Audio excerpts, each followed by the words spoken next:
Yeah, you could go ahead. So who are the stakeholders or the people who shape the businesses? And again, looking at a pharma sector, some of you in the back row will be able to relate to all of these: a doctor, the patient, the customers, investors, NGOs. The one on the left, these are the ones that will normally be there in all industries.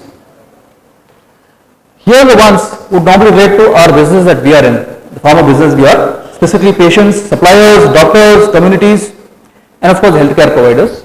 Yeah. So the way, the process, and again just to articulate again what you must have already learned on the sustainability journey, how you do that, the various steps and the phases: identify the stakeholder, identify those who can be affected or be affected by the company's actions. It also includes indirect stakeholders also. Understand the concerns and perspectives. And in fact, in the morning when I was going to the upper campus, I thought I was heading to Lavasa, and the beautiful place I thought, beautiful and green. And I've been to Ambi Valley once and looking at this also. There's a lot of things that happen well, some of the things that don't happen well. A typical case of the nano car that didn't work well in the east, which worked well in the west. There could be of course a political and administrative dimension to these, but unless you take your stakeholders through the process well in advance, unless you have their ownership, unless you do that right, you cannot make any real initiative survive. So even a Tata with all the values that it has could not succeed in Nandigram, could not succeed in Bengal, had to move out. And again the reasons is, this is something that is very critical, to understand the concerns and perspective, put that in. So until you take the voice of the employee, the voice of the customer, the voice of the stakeholder in, you cannot really progress well. What is materiality? Again, the definition that all of you have heard of. Anybody has heard of this materiality? The big definition here. Materiality is an oft-used term in sustainability reporting. It signifies the potential of an issue to impact the organization's commercial success and its importance amongst stakeholders. This is actually an ABC in sustainability, and this talks of materiality. So what is material to us? It's not just the way we look at material, but looking at what is important for us for the stakeholders' perspective. Identifying the key issues is materiality, and again creating a sustainability framework around these key areas is the way you look at it. So this is a critical chart, and although this is something that is academic, I would say, it's very important to understand the way it works, because if this works well, entire sustainability reporting cycle would function effectively. If any of this is missing, you don't understand the stakeholders, you don't identify them in the first place, you don't understand their requirements, their needs, the materiality assessment, and if you don't create a framework around that, the entire effort, be it a Nano or a Lavasa, would not really work well. So reaching out to them directly, indirectly, ensuring that you listen and understand the concerns and aspirations, and communicate to them openly in a transparent manner. Any questions on this? Because this is again something core to GRI reporting. Again, core to sustainability as a process, because as a business, any business, if it needs to survive, and when I came into Pune some time back to set up the wind farm in Suzlon, one of the biggest challenges was to ensure that the people, the villagers are able to be supportive of this. What happened was there was a lot of tears and a lot of tear gas, a lot of violence, because the land, and again the biggest challenge in India is again land. Ownership of land is again one of the biggest burning issues in India which we can never resolve. To ensure that the land there was acquired and taken in and used for a wind farm. The wind farm is gigantic, 74 meters. So one of the ways of doing it was, we did ways of ensuring that after buying it legally also, we got the villagers, the people who own the land, to build temples there, to give them a job of security, to ensure that they own that land, to have their own gardening, plantations, vegetations, all out there. So in various ways, if you don't involve the stakeholders, even a good project like an alternative energy project, set up a wind farm to create energy out of wind, is something that you would lose out. So one of the critical dimensions of sustainability also is to ensure that you are able to do the entire cycle really well. Any one of the runs, if you miss out, you will really lose big time. Yeah. For success in business, success in sustainability, these are the key steps. Yeah. Sustainability also is a communication tool. It's a way of communicating and a marketing tool. All of the customers who come in, be it globally or internationally or nationally, all of them would look at organizations that have a sustainability report and a sustainability reporting system and platform. An employee joins the organization. If you look at a company that is like COT, like ITC or L&T or Mahindra Mahindra, it might be expanding beyond recognition in terms of the way they would look at acquiring businesses. But unless they have a constancy Now, constancy in purpose is what is sustainability all about. It's something that sustains across time, sustains across business leaders. Even the Ratan Tata comes and goes, GRD Tata has gone, the Tata values, the Tata culture prevails. That's what is very, very sustainable. So this is how we've tried to peg, starting with the first report in 2004. Each report has a different theme. And the other question that people normally would ask is, when looking at various reports, each theme is different. And we'll talk about this in the next few slides. But the difference is that there's a thread that goes across all of these, and that's the purpose. Even the purpose may evolve over time, but the purpose is something that is the standard, continuing, long-laying, sustainable thread across all that we do.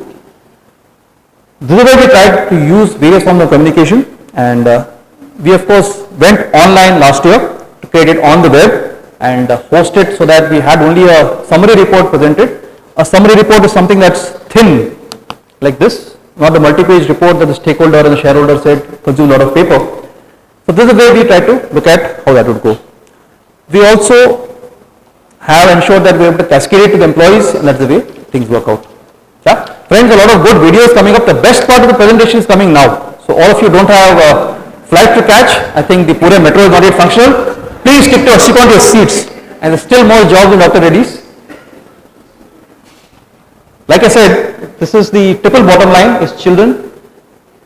And in an increasingly complex world, can we respond to problems with childlike clarity? And this is the way we defined even an effluent treatment plant or a zero liquid plant through a report that is largely through crayons. And this is the way it's worked. A triple bottom line approach defined here. And this is the kind of focus toward be economically successful, ecologically credible, and socially responsible.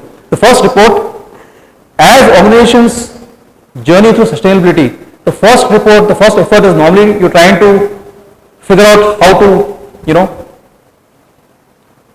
I don't know how many of you drive cars. How many of you drive cars?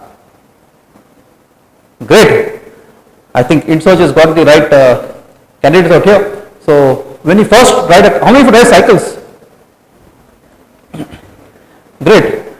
There is somebody looking to who said he would come in a cycle to this lecture. I don't see him here. Not here? Again, driving cycles is not sustainable. But I guess all of us in life, first, okay, how many of you came here walking to this campus out here? Or this, quite a few out here. Lovely. So when the first time we walked, the first time we stood up, the first time we drove a cycle or a bike, or the first time we drove a car, we never got it first time right. Right? Did we? Any of us walked in the first attempt? A lot of falling, all that happened. Car also, did we anyway learn to get the clutch, fuel, pedal in the right combination? Brake? No. So a lot of ways we evolved over time. Initially, as we went from being, as I say, when he stood up, the first time when he stood up, we fell. Maybe parents captured it on camera or took a photo. Now, of course, we've got high-tech technology. The first time we drove a bike also, possibly we fell down, got a lot of scrapes and wounds. At that time, we could say we were unconscious of our incompetence. But now that we do, when you do drive a bike or walk, as the lovely ladies are walking, they don't think how they're walking. They're looking carefully at the bags on the left and walking carefully to ensure they don't trip on that. But like a ram show, how well they walk.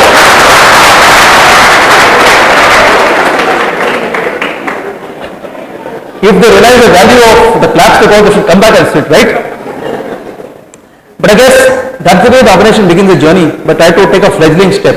So this is the way we began a journey to kind of understand sustainability in a framework and understand it through the child's eyes, the child that walks, a child that falls, and a child that's able to finally. I think the child doesn't realize that walking is such a big science and art. It requires a lot of balance of the eustachian tube, balance of the, everything. It's the most difficult thing to say, but again, this is how it works. The first report was kind of finding a way, and like I said, getting a lot of the data, which is very, very critical, very, very difficult, climbing uphill, like going to the upper level of our campus.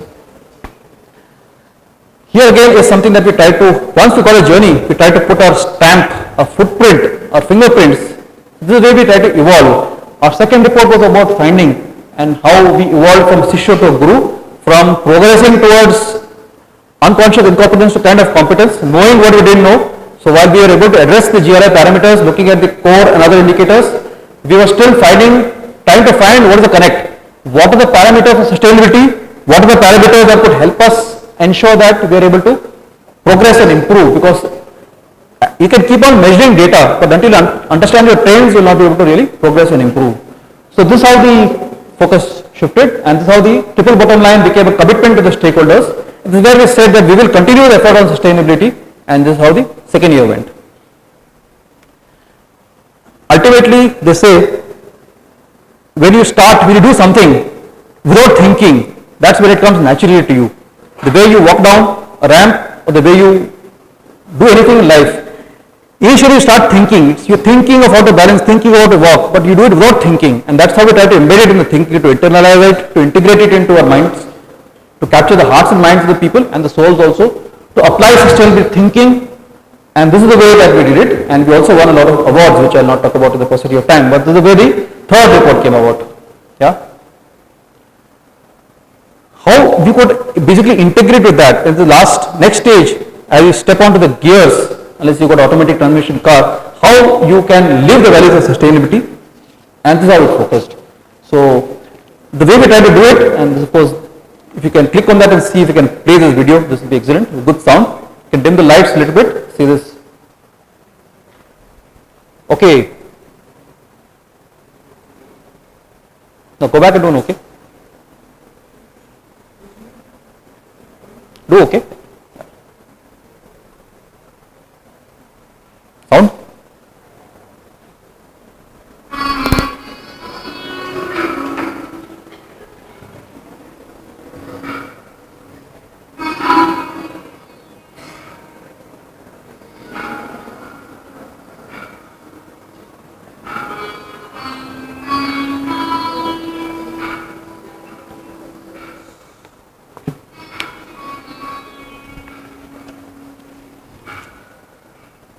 Living values, the 3BL,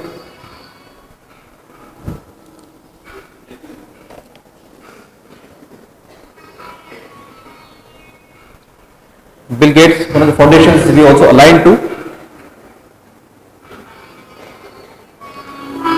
A purpose coming right through all our reports, as you can see,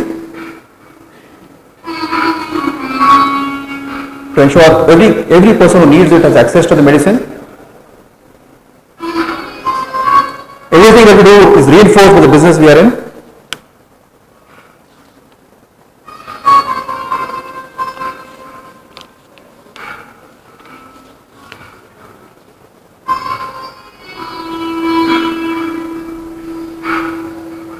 Meeting unmet medical needs through innovation.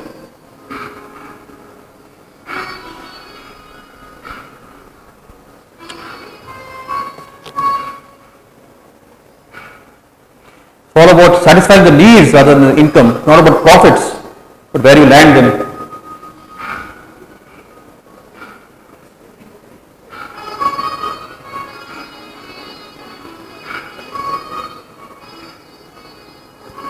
Going green is a color that is very popular, but also something that's very